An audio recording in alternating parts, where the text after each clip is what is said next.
Oke, kita mulai. Bismillahirrahmanirrahim. Assalamualaikum warahmatullahi wabarakatuh. Waalaikumsalam warahmatullahi wabarakatuh. Waalaikumsalam. Waalaikumsalam. Mudah-mudahan suara Ustazah cukup jelas ya, terdengar, dan gambarnya juga terlihat, videonya. Hari ini sebelum kita mulai pelajaran, mari sama-sama kita tidak lupa untuk mengucap syukur kepada Allah. Alhamdulillahirrahmanirrahim, karena kita masih diberikan kesehatan, kita diberikan keselamatan. Mudah-mudahan juga kita dan semua keluarga kita selalu Allah lindungi dan terhindar dari wabah penyakit virus corona ini. Dan yang sedang sakit, mungkin ada orang tuanya yang sakit atau anggota keluarganya yang sakit. Semoga Allah berikan kesembuhan kepadanya.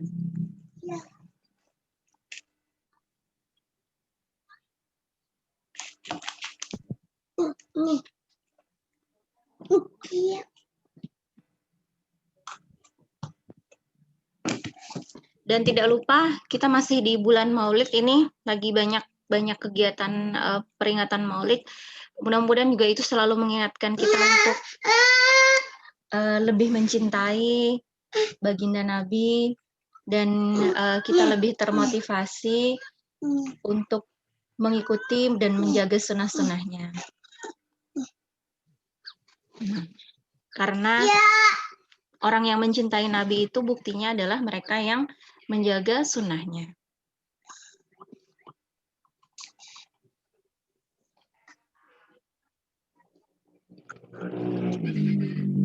Anak-anak saja pada pembelajaran sebelumnya kita sudah mempelajari sedikit ya pengantar kemarin, saja nggak terlalu banyak menjelaskan tentang materi, klasifikasi materi.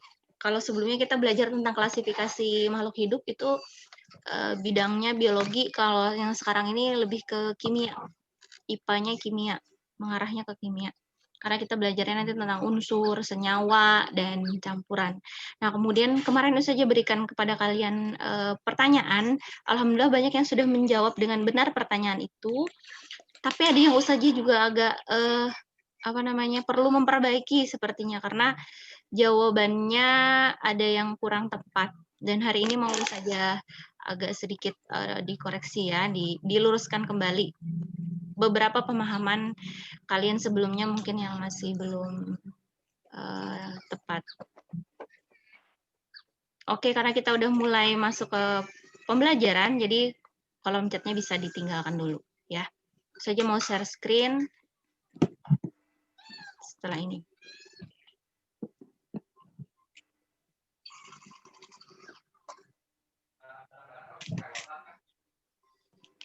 Sudah terlihat?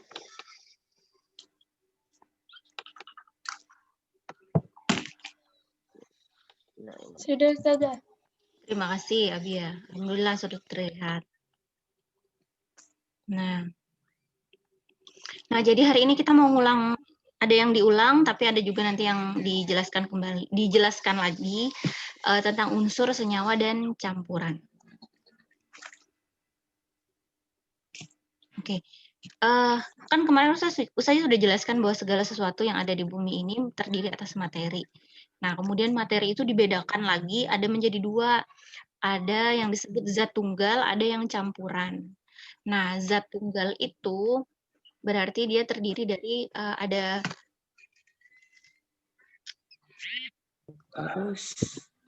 satu. Sama dan kalau coret-coret kelihatan ada namanya.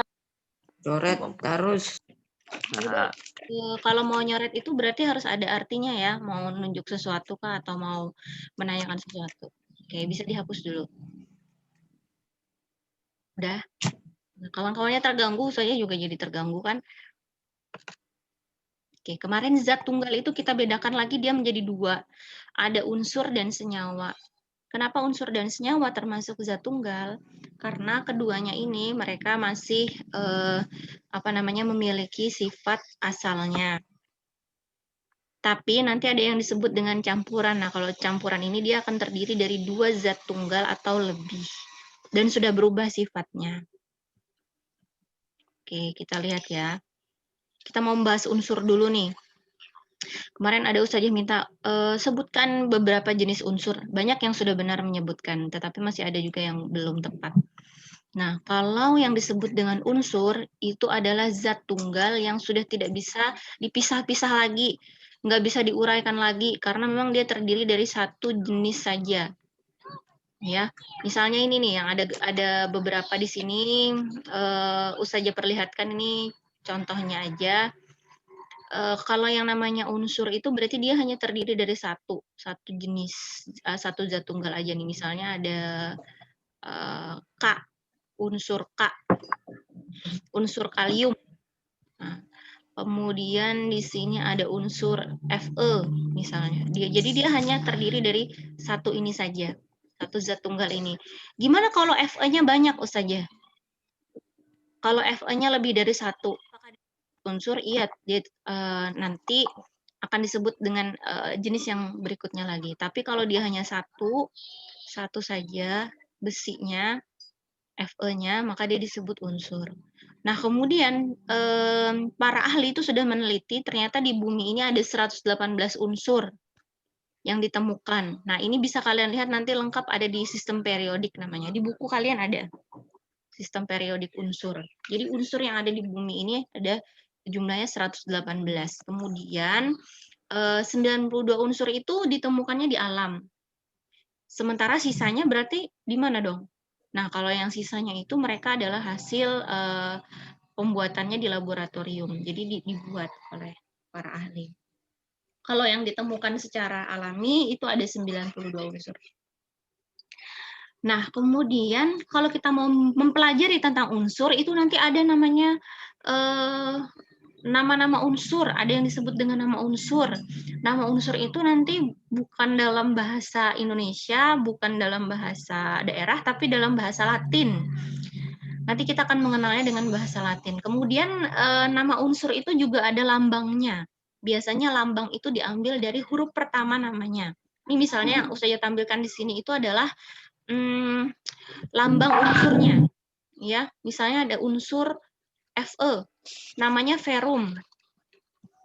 Namanya ferum, tapi lambang unsurnya Fe. Ini supaya kita lebih mudah aja, jadi ditulisnya dalam bentuk lambang. Tapi kenapa Ustazah ada dua di sini? Kan katanya cuma huruf pertama dari nama, kenapa di sini ada dua? Nah, karena ada unsur lain juga yang F. Nah, untuk membedakan unsur ini, jadi yang si ferum tadi, dia di sini lambang unsurnya terdiri dari dua huruf, F dan E. Terus kalau misalnya ada lagi unsur yang lain, lambangnya tuh terdiri dari dua huruf, ya karena gitu, untuk membedakan karena ada unsur juga yang sama gitu nama huruf depannya. Ini kayak misalnya nanti ada nih S dan SE kan? Ada unsur S dan ada unsur SE. Nah, ini beda unsur. Jadi dia ada yang dua huruf, ada yang satu huruf. Kayak gitu, ya. Nah, ini adalah lambang-lambang unsur yang saya tampilkan di sini adalah lambang-lambang unsur karena hanya mengambil dari huruf pertama namanya. Mudah-mudahan sudah bisa dipahami ya. Ada yang angkat tangan tadi mau nanya atau gimana? Iya. Kalau mau bertanya boleh. Kalau nulisnya di kolom chat saja kurang bisa melihat. Jadi kalau mau bertanya langsung aja bisa aktifkan mic-nya.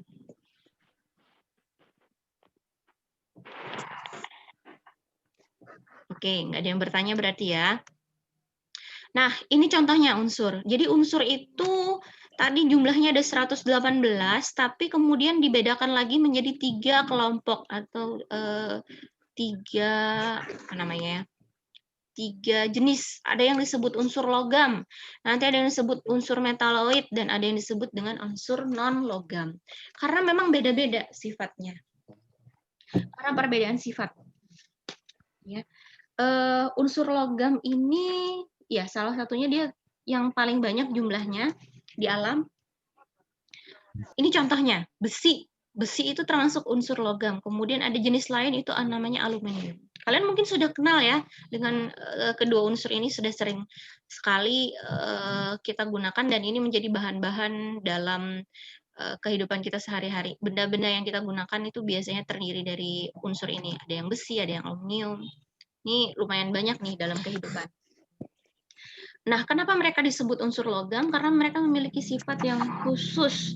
Di antaranya unsur logam ini, biasanya mereka bersifat konduktor. Mereka bisa sebagai penghantar listrik dan panas yang baik. Jadi unsur logam ini mereka memiliki sifat sebagai konduktor, sebagai penghantar listrik dan panas. Kemudian juga biasanya unsur logam ini dia bentuknya padat. Kita kan kemarin belajar tentang wujud materi. Nah, padat, cair, dan gas. Kebanyakannya kalau pada suhu normal itu unsur logam ini bentuknya padat. Ya. Ada beberapa pengecualian sih, seperti misalnya logam raksa itu bentuknya cair. Ada yang disebut dengan cesium, logam cesium, dia logam tapi dia bentuk cair. Tapi memang sebagian besar logam ini bentuknya padat. Ada yang bentuk gas nggak? Sejauh ini setahu saya nggak ada yang berbentuk gas. Jadi biasanya padat atau cair tadi ya.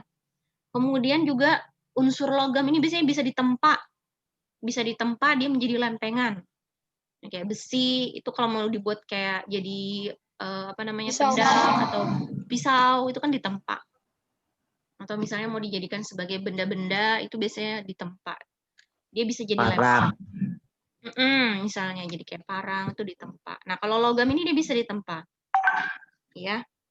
Kemudian juga kita sering tuh misalnya belanja-belanja, kita pakai apa? Pakai duit kan, pakai uang. Nah, itu ada yang bentuk uang logam. Koin. Terbuatnya dari logam. Logam apa coba kalau yang uang-uang itu, koin-koin itu? Aluminium. Iya, dari aluminium. Tuh, nggak mungkin dari besi ya. Apalagi dari emas. Ada sih koin emas, itu mahal. Oh iya. Itu yang 500-an lawas itu, 500 lawas itu. Terbuat dari apa kira-kira? Dari emas. Lebih mahal dong berarti daripada duit yang selembar. Iya, pasti. Pakai Lebih mahal. Unsur logam itu banyak. Ini contoh aja, besi, aluminium. Contoh yang lain ada emas, ada tembaga. Ya, ada emas, ada tembaga, itu termasuk logam, ada natrium, ada kalium, ada perak juga. Nah, itu termasuk logam, Nak. Itu adalah unsur logam. Ya. Baja. Iya, ada juga baja. Nah, kalau ini namanya unsur metaloid. Jadi dia bukan logam. Dia bukan logam. Kenapa saja tulis aluminium? Ini bukan aluminium, nah. Maaf ya. Saja salah nih. Salah, bukan aluminium. Salah tulis. Iya, benar. Kan beda bentuknya. Ada yang tahu nggak? Itu apa? Batu. Boron. Iya, namanya boron. Nah, jadi kalau unsur metaloid ini, dia tidak sekuat logam. Jadi dia lebih rapuh daripada logam. Tapi dia lebih kuat daripada unsur non-logam. Nanti ada lagi yang ketiga kan unsur non-logam. Nah, unsur metaloid ini dia lebih kuat dari unsur non-logam, tapi dia lebih rapuh daripada unsur logam. Jadi dia di tengah-tengah lah. Dia di tengah-tengah. Kayak batu. Kemudian dia juga bisa nih menghantarkan panas dan listrik, tapi dia semikonduktor. Ya, dia bisa menghantarkan panas dan listrik, tapi tidak sebaik unsur logam. Kemudian juga kelihatan lihat ini lebih lambat. Silikon pertama kali lihat. Ini silikon. Kayak gini apa bentuknya? Nah, ini yang saya contohkan ini. Kayak batu. Unsur metaloid yang punya sifat. Kalau kalian lihat di sini, sifatnya apa, yang menonjol juga. Dia bentuknya berkilau. Dia glowing dia. Jadi pada unsur metaloid salah satu sifatnya adalah dia simpan di rumah aja jadi glowing dia. Berarti kayak berlian itu ya? Mengkilat gitu ya. Iya. Mengkilat. Di pinggir pantai biasanya itu. Kalau berlian termasuk metaloid atau logam kira-kira? Entah. Logam. Nah, itu jadi buat kalian ya untuk mencari tahu. Kalau tadi jelas aja di Minecraft itu udah ketemu dah. Bukan maksudnya. Jadi kalau berlian kira-kira apa? Mama lagi. Itu Berlian diamond. Oke. Di ketinggian 12, mining aja nanti. Astagfirullahaladzim. Ya. Itu diamond, Bambang. Kan gitu. Tidak. Oke, kita Sama aja. ini nih Udah lanjut Ada lanjut. redstone juga. yang kedua ya, metaloid. Nah, kemudian ada yang ketiga. Ini Unsur namanya non logam. logam. Jadi dia ini macam-macam Bubuk. bentuknya. Ada Di yang atas gunung itu ya. gas, ada yang berupa padat, ada yang berupa cair. Nah, bedanya Oh, dengan ada belerang. logam dan metaloid ini tidak bisa menjadi konduktor. Dia tidak bisa menjadi penghantar panas dan listrik. Jadi dia tidak bisa menjadi konduktor. Jadi namanya adalah isolator. Dia sifatnya isolator, tidak bisa menghantarkan panas dan listrik. Listrik.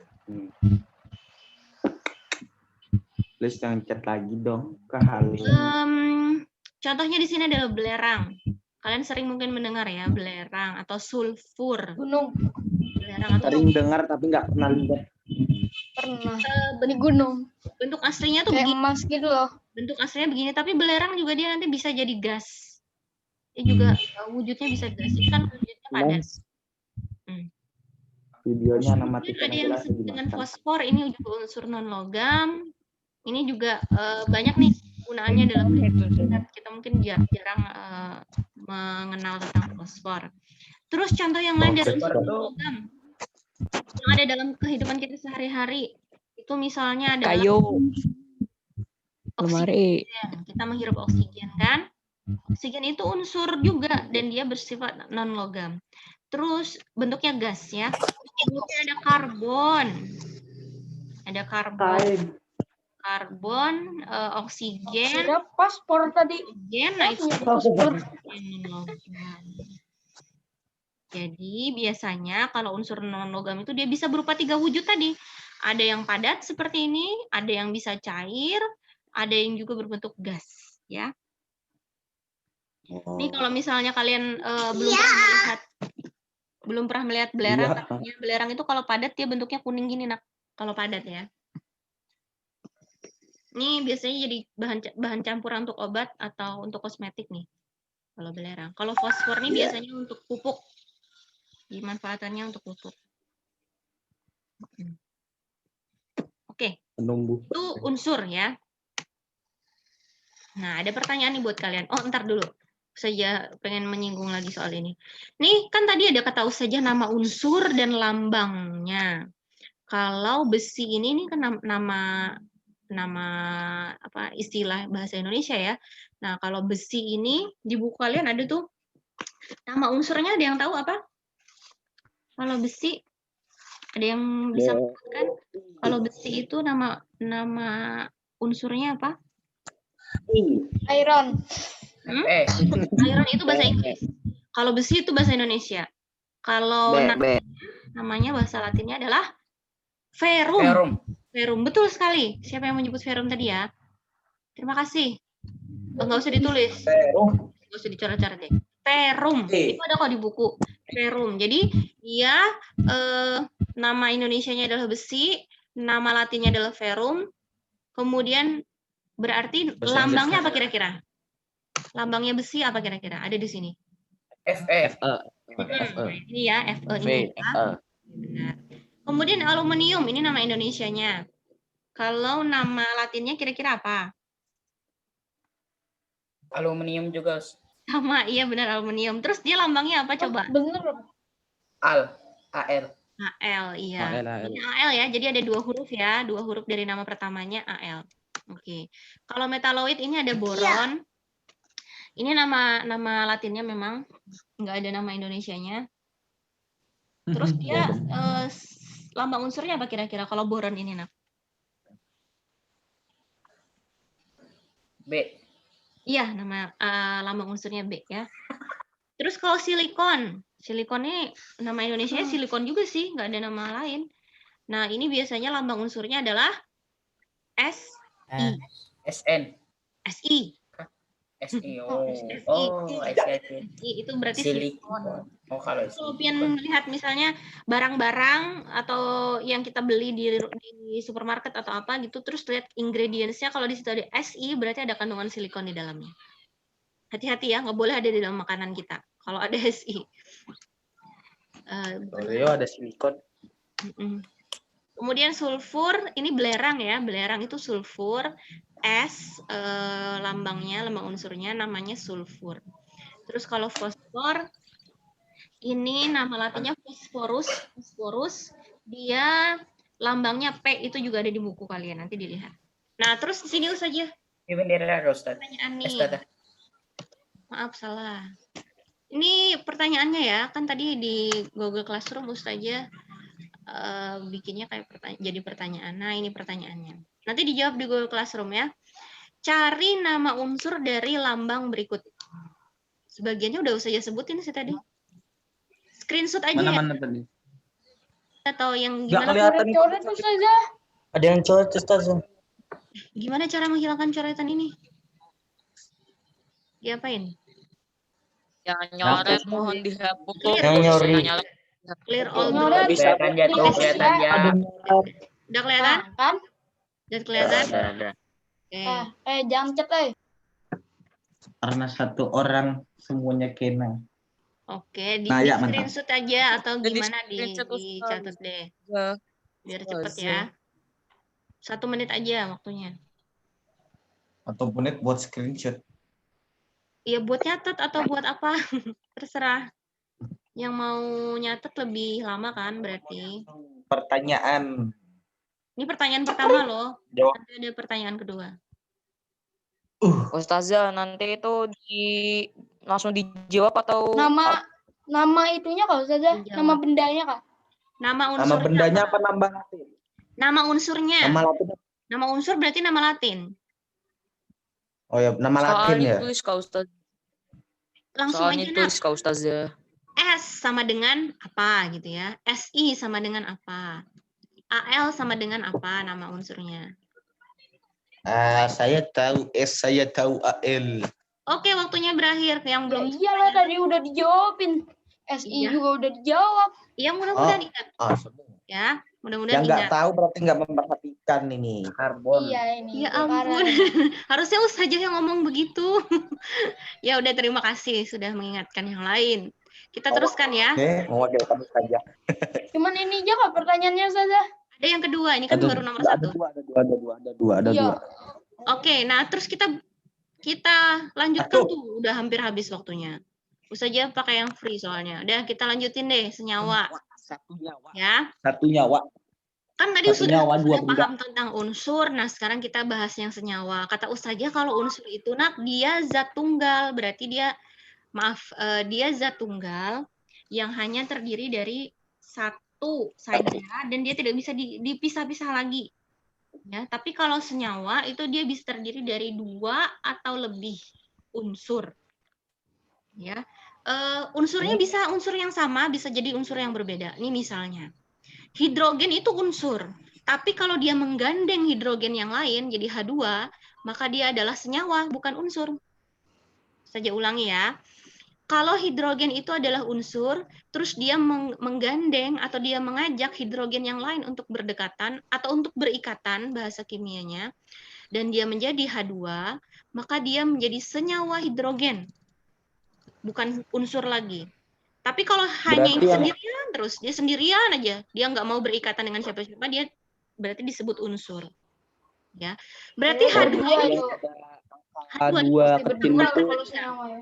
senyawa H2 ini bisa kita uraikan tidak? Bisa dipisah ini ya. Hidrogen. Bisa dipisah. Makanya senyawa itu dia dapat diuraikan lagi. Jadi senyawa itu dapat diuraikan lagi karena dia terdiri dari 1 atau 2 atau lebih unsur. Nah, kemudian ini contohnya. Unsur oksigen, dia berikatan dengan unsur oksigen yang lain, membentuk O2. Nah, sehingga ini bukan lagi unsur namanya, tapi dia menjadi senyawa O2. Sama dengan nitrogen, nitrogen juga kalau dia berikatan dengan nitrogen yang lain, berkawan, begandengan lah, berikatan, maka dia menjadi senyawa nitrogen. Ya, klorin juga sama. Kalau dia berikatan, jadinya klorin. Senyawa klorin.